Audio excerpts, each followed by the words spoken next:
Amém. Queria convidar você a abrir a sua Bíblia. Em primeiro lugar, boa noite aí para quem está chegando. Graça e paz do Senhor seja sobre todos, em nome de Jesus. Vamos abrir a palavra no Salmo número 32. Salmo de número 32.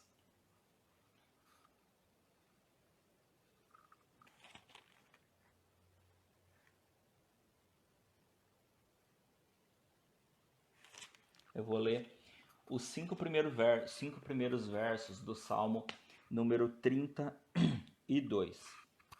Amém? Diz assim: Bem-aventurado aquele cuja transgressão é perdoada, cujo pecado é coberto. Bem-aventurado é aquele a quem o Senhor não atribui iniquidade e em cujo espírito não há engano. Enquanto calei os meus pecados, envelheceram os meus ossos pelos meus constantes gemidos todo o dia, porque a tua mão pesava dia e noite sobre mim, e o meu vigor secou como no calor do verão.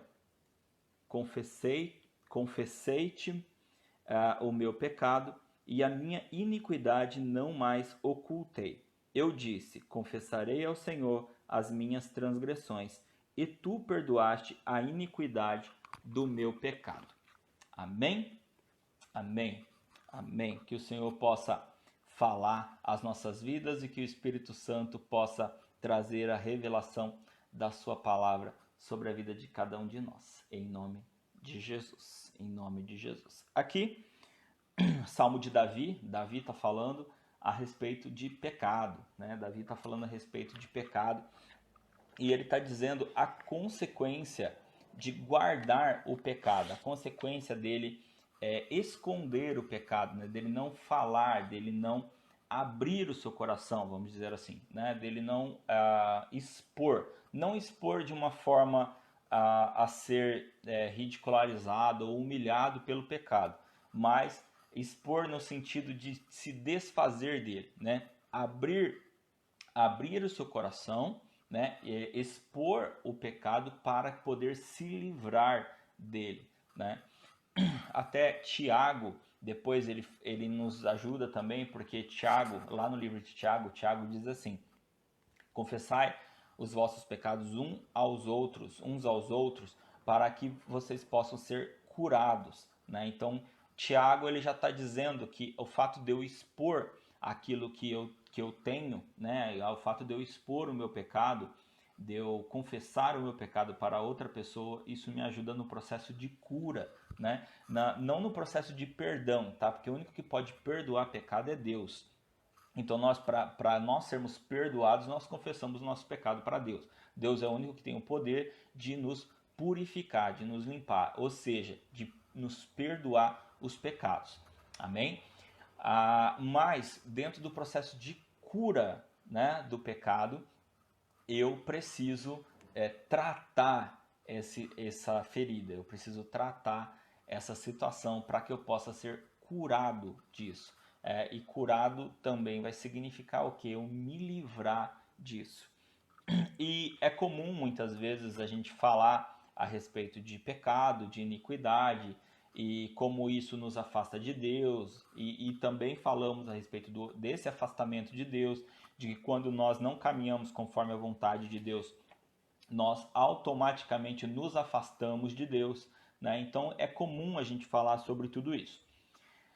Isso só não pode trazer uma impressão para nós de que nós não temos como vencer tudo isso, né? Porque às vezes o que pode acontecer é a gente fala sobre o pecado, pensa nos pecados que nós temos, pensamos muitas vezes de como isso nos afastam de Deus, de como isso muitas vezes não permite que a gente ande num caminho reto, né, direcionado a Deus, e começa muitas vezes a gerar uma impressão na nossa vida de que a gente não tem como vencer isso, de como a gente não tem como ganhar isso, né? E muitas vezes o que acontece? Eu começo a eu começo a ser intimidado pelo pecado, né? Não apenas sou tentado a pecar, mas também começo a me sentir intimidado pelo pecado, tá? Então, o que eu gostaria de falar é que nós não devemos nos sentir intimidados pelo pecado, né? Aqui, Davi, ele já nos dá uma dica, né? Davi aqui, ele já nos dá uma orientação de que uma das formas de eu deixar o pecado assumir a minha vida ou parte da minha vida é justamente tentando encobri-lo, né? Enquanto mais eu tento encobrir o pecado, quanto mais eu tento esconder o meu pecado, mais eu estou permitindo que ele tome conta de mim, mais eu estou permitindo que ele me controle, né? Então é importante a gente saber que nós precisamos nos livrar dele, de que, obviamente, nós precisamos da ajuda de Deus, porque é Deus quem tem o poder de nos livrar do pecado, nós não temos poder para poder nos livrar sozinhos do pecado, mas nós temos sim poder para trabalharmos isso em nossas vidas, né? E esse poder, obviamente, é dado por Deus. Ele é dado por Deus. E é exatamente nesse ponto que eu gostaria de chegar, né? Davi fala no Salmo 32 que enquanto ele encobria o seu pecado, ele se mantinha preso a ele.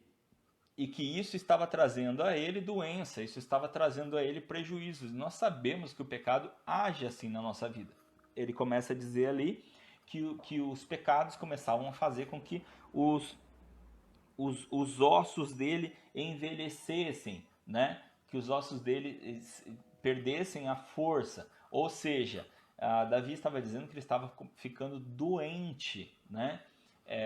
E isso, claro, muitos podem interpretar, mas ele está falando espiritualmente. Só que a gente precisa entender uma coisa, né?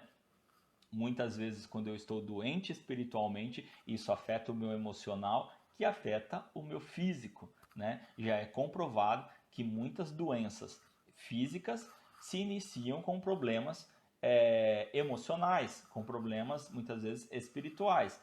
Afetam a minha mente, afetam as minhas emoções e acabam afetando também o meu corpo, né? Então tá tudo ligado, né? Nós, como nós sabemos, nós somos feitos de corpo, alma e espírito, e todos estão ligados, e por estarem ligados, um acaba afetando o outro, um acaba influenciando o outro, e pode influenciar de forma boa, como pode influenciar de forma ruim. E aqui Davi está nos dizendo que o pecado que existia nele, o pecado que ele tinha e que ele encobria, que ele escondia, estava afetando a sua vida de todas as formas, estava afetando todas as áreas da sua vida pelo fato dele encobrir o seu pecado, pelo fato dele esconder isso, né? E ele vai dizer então que quando ele começa a falar, ou seja, quando ele começa a expor isso, ele fala assim, eu não vou mais esconder isso de Deus, eu vou falar, eu vou expor. Então ele começa a demonstrar que ele está sendo tratado disso. E sendo tratado, a vida dele vai se melhorando, vai melhorando, né? Ele vai sendo curado, vai sendo tratado e a vida dele automaticamente vai melhorando, tá? E como eu estava dizendo para vocês, nós precisamos entender uma coisa. Em primeiro lugar, nós não devemos ser dominados pelo pecado, nós não devemos permitir que o pecado nos domine, tá? E aí é importante esse ponto que eu falei, nós não devemos permitir. Por quê? Porque somos nós que permitimos ou não que isso aconteça. Afinal de contas, tudo se baseia nas nossas decisões, naquilo que nós decidimos fazer. Se nós decidimos pecar, nós pecamos, né? Se nós decidimos não pecar, nós não pecamos, né? Nós somos tentados, a gente não tem como fugir de ser tentado, né? Mas ser tentado não é pecar, né? Até porque até Jesus foi tentado, né? Então, ser tentado não é pecar. E ser tentado, todos nós somos e seremos, continuaremos sendo tentados. O pecado é quando eu caio na tentação. E esse cair, esse cair depende de cada um de nós. Somos nós que escolhemos cair ou não, né? Então, nós temos que tomar esse cuidado na nossa vida para que nós não venhamos a cair. Como que eu faço? Bom, é aí que entra a ajuda, e é justamente o que eu queria falar, porque nós recebemos uma ajuda muito importante na nossa vida e que nós devemos usufruir dessa ajuda para que a gente possa então nos livrarmos do pecado. Você está querendo dizer, pastor, que eu posso deixar de pecar? Né? Nunca mais eu vou pecar? Você está querendo dizer que se eu receber essa ajuda eu não vou pecar mais? Não, eu estou dizendo que o pecado que muitas vezes nós estamos convivendo com ele, vivendo com ele, esse pecado ele precisa ser vencido. Ele precisa ser vencido, porque quando eu convivo com o pecado, ele se torna iniquidade. Quer dizer, ele não é mais algo que acontece esporadicamente na minha vida, né? É como a gente costuma dizer, o pecado, se possível, seria bom que ele não existisse na nossa vida. Mas como nós sabemos que isso é impossível, né? Então nós dizemos que o pecado ele deve ser um acidente. O que é um acidente? Acidente é algo que a gente não prevê que acontece, né? Que ele vai acontecer. Eu não premeditei, ou seja, eu não pensei, amanhã eu vou pecar, né? Então eu fiz de tudo para que isso não acontecesse, mas aconteceu. Por quê? Porque eu sou fraco e isso acontece, né? Mas é dessa forma que no máximo, né? Dessa forma no máximo que ela deve acontecer, que ele deve acontecer, como um acidente na nossa vida. Ele não pode fazer parte da nossa vida, porque quando o pecado faz parte da minha vida, então eu estou vivendo em iniquidade, né? Todos nós somos pecadores, ok? Todos nós somos pecadores. Ninguém pode dizer eu não sou pecador. A própria palavra diz isso, né? Todos nós somos pecadores. Agora, iníquos, né? Quem vive em iniquidade, ou seja, quem vive em pecado, aí é cada um que escolhe viver ou não, tá? O que eu estou dizendo para você eu preciso passar pela libertação, eu preciso me libertar do pecado, eu preciso curar essas feridas para que eu não volte a pecar, né? Como Jesus Cristo mesmo orientou, quando ele foi curar uma pessoa, ele curou a pessoa e disse assim, agora vai e não peques mais, para que não lhe sobrevenha algo ainda pior. Né? Então Jesus Cristo ele já orienta, olha, você está livre desse pecado, mas você pode voltar a pecar se você quiser. Né? Porque com certeza você vai voltar a ser tentado. Agora, se você vai pecar, Jesus Cristo já está garantindo, quando ele fala isso, ele já está dizendo, é você que define, é você que decide se você vai pecar de novo ou não. E quando ele diz isso, automaticamente ele também está dizendo que você vai ser tentado.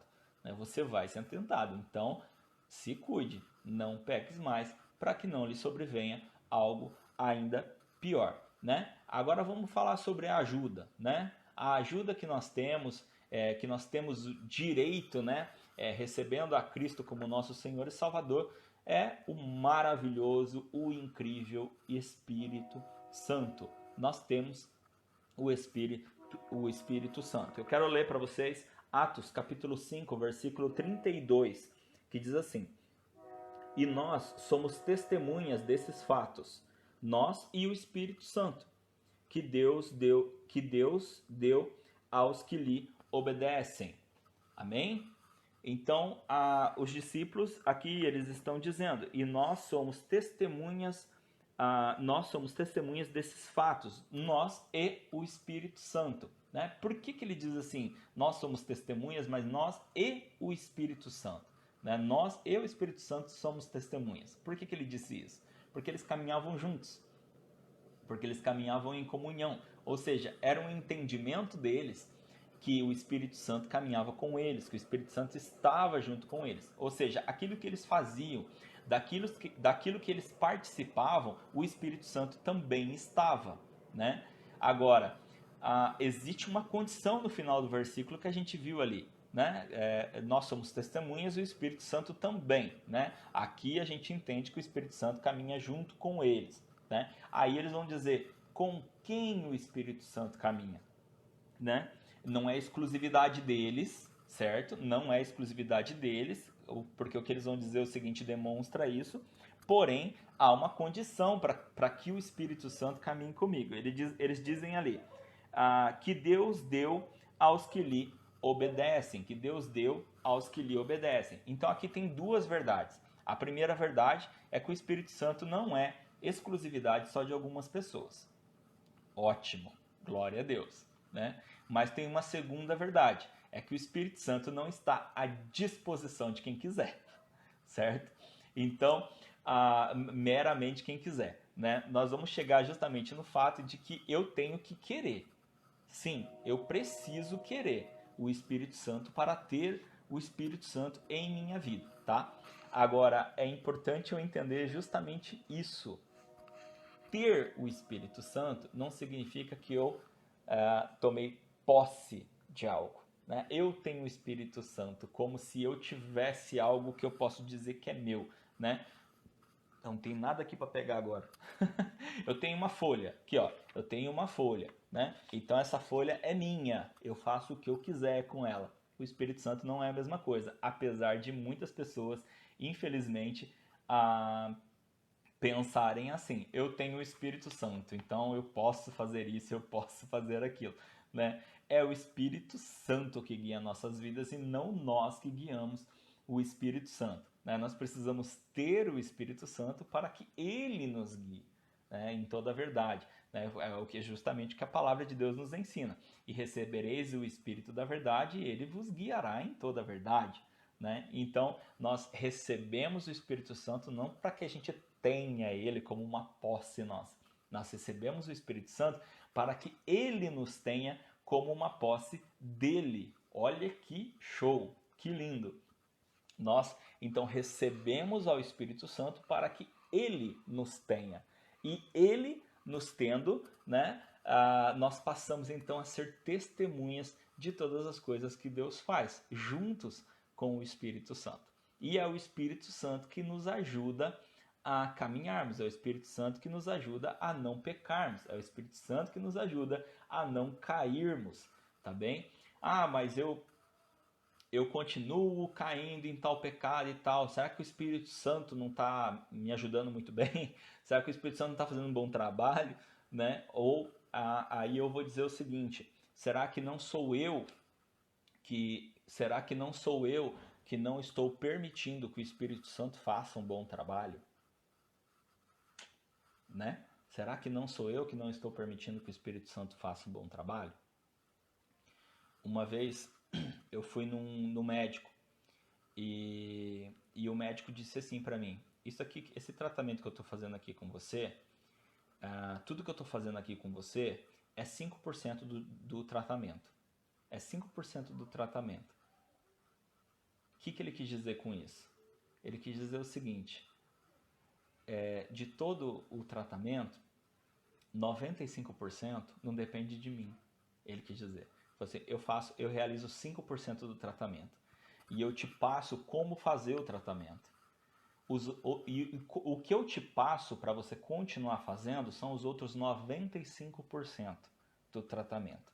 O que significa? Se eu fizer o meu trabalho aqui, você sair por aquela porta e não continuar o tratamento, não tem a mínima chance do seu tratamento dar certo.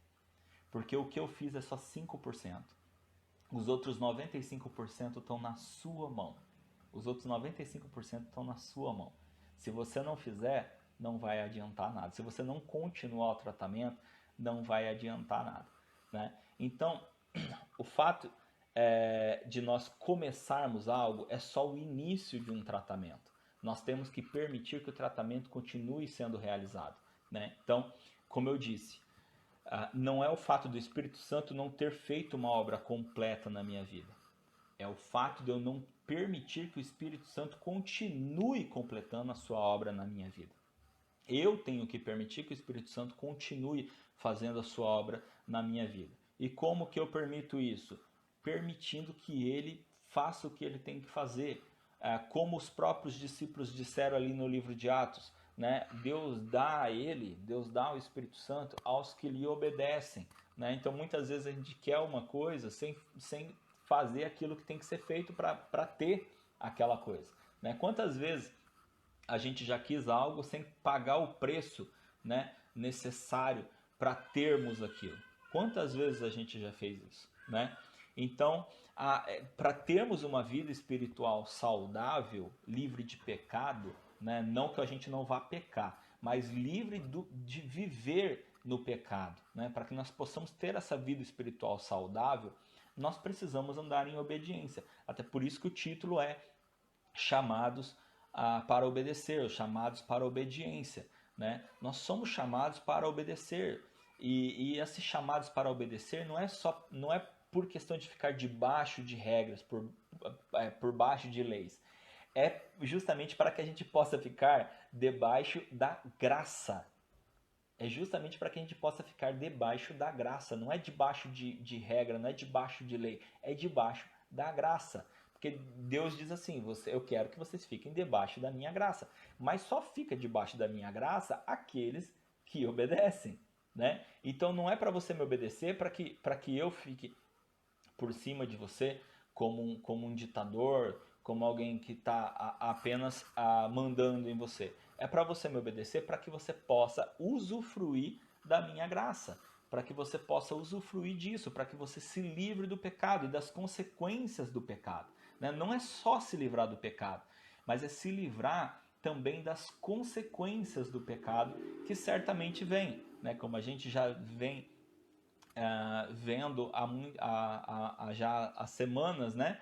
Aquilo que nós plantamos, nós também colhemos, né? Então nós sempre vamos colher os frutos do nosso plantio. Então, para que a gente colha bons frutos, né? Para que a gente tenha uma vida saudável espiritualmente, e se nós tivermos uma vida saudável espiritualmente, nós também teremos uma vida saudável emocionalmente, e também teremos uma vida saudável fisicamente, porque Deus, se o nosso espírito estiver bem, automaticamente nossa alma vai se sentir melhor e nós também estaremos melhor fisicamente. Uma coisa vai contribuir com a outra. Claro, não estou dizendo que nós vamos estar livres de doenças, tá bem? Mas com certeza nós estaremos melhor se nós nos livrarmos do pecado e da vida pecaminosa, da vida de iniquidade.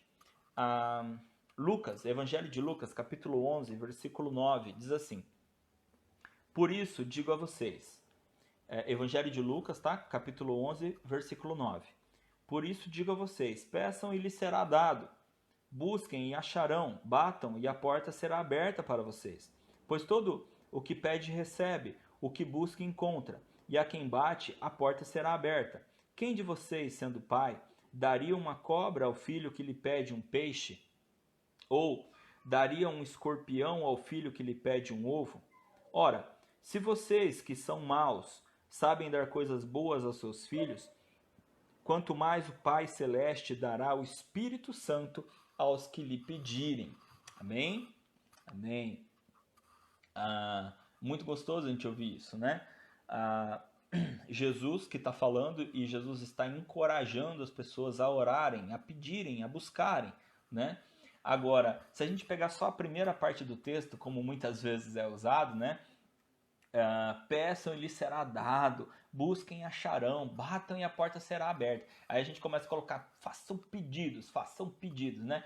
Porque se vocês buscarem, vocês vão encontrar, se vocês baterem, a porta será aberta, se vocês pedirem, vai ser dado.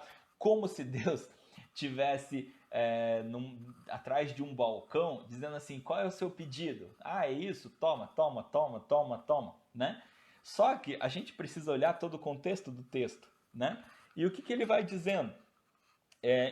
Ali no meio ele diz uma coisa muito interessante. Ele diz assim, vocês que são maus sabem dar coisas boas. Imagina então o pai que é bom. Imagina o pai que é bom, né? Se vocês que são maus, eu leio essa parte e eu lembro daquele meme do menininho, não sei quem já viu esse meme, que é um menininho bem pequenininho que está conversando com o pai dele, e aí ele está falando a respeito do lobo mau, e ele está dizendo, nós vamos pegar ele, né? E o pai diz, mas por que nós vamos pegar ele? E aí o menininho fala assim, porque ele é mau, né? E aí o pai fala assim, e nós? E o menininho fala, é mau também. Eu acho barato esse menino, e ele está falando uma verdade sem saber que todos nós somos maus, né? Que todos nós somos maus. Então, Jesus está dizendo, vocês são maus. Ele está falando para nós somos maus. Né? Vocês que são maus, sabem dar coisas boas, imagina o Pai que é bom. Né? Se você pedir, olha só que interessante, ele não termina dizendo assim, imagina o Pai que é bom, se você pedir ele vai te dar o que você quiser. Ele diz assim, imagina o Pai que é bom, se você pedir, ele com certeza vai te dar o Espírito Santo. Ele com certeza vai te dar o Espírito Santo. Ele não diz que vai te dar o que você quer. Ele diz que vai te dar a coisa mais importante.